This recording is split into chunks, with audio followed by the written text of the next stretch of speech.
Hello guys, আসসালামু আলাইকুম। তো তোমরা সবাই কেমন আছো? আমি অনেক ভালো আছি। আর আমাদের একটা গ্রামের ব্লগ নিয়ে চলে আসছি। আর বলতে না বলতে আমরা শুরু করেছি ব্লগ স্টার্ট।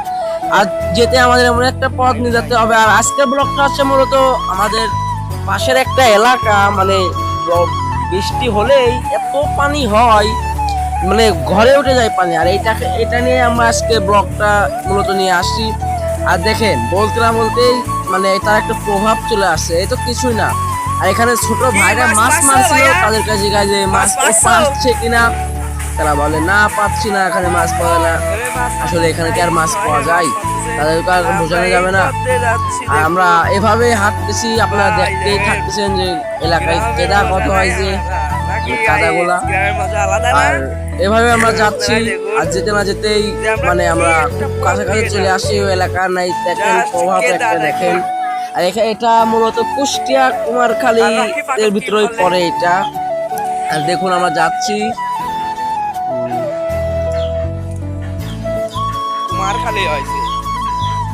আমরা অনেক কাছে চলে আসছি। এখন আমরা কি যাচ্ছি,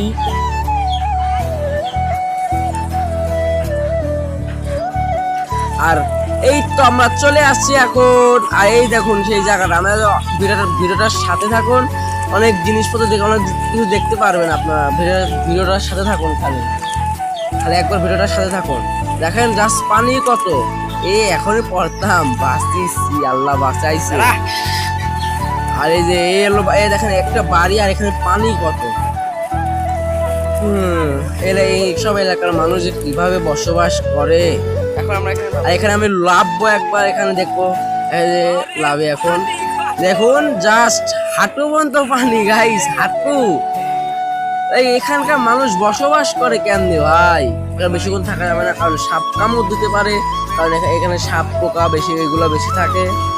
আর আরেকটা ভিডিও দেখাই, দেখেন এখানে একটা বাড়ি, আর লগা এই ভিডিও মানে আসো তুমি, এখানে একটা বাড়ি, আর এখানে দেখেন পানি কত। এগুলো মানুষ যাতায়াত করে কিভাবে, দেখুন পানি কত, আর এখানে বাড়ি। আজকের মূলত এটা নিয়ে ছিল। আর যারা নতুন নতুন ভিডিও বলতে যান, সাবস্ক্রাইব করে পাশে থাকবেন। তো বাই বাই।